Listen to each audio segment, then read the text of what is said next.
At the Verizon Foundation, our focus is on K-12 education and literacy, as well as domestic violence awareness and also, to some smaller degree, internet safety and accessibility.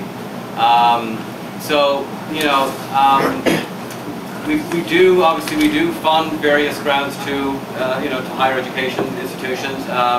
Specifically, if these are institutions that are, for instance, developing a program that's aligned with our core focus area. So, for instance, we did a big grant to Penn State University, who developed a program in-house to basically train students, which is a program that hopefully will be basically ported elsewhere in the education system, but to train students, especially female students, essentially to basically make them more aware of the signs of domestic violence.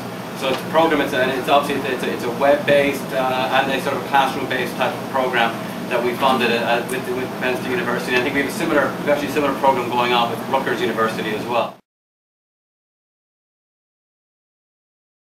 I'm seeing from the nonprofit side an increasing interest in how do we work together with our fellow nonprofits to improve our sustainability. Some of that happens under shared service arrangements. Can we share infrastructure at least?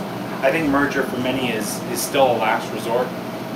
You know, to put it simply, I think the egos are too strong for a lot of organizations to merge. They think that, you know, the local conditions in you know, my neighborhood between 42nd Street and 52nd Street is much different than between 52nd and 65th Street, and you know, that's certainly a problem in the nonprofit sector.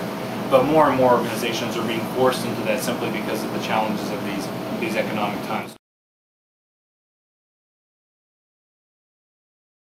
To compete for certain grants provided by, in this case, it was different agencies in the city of New York.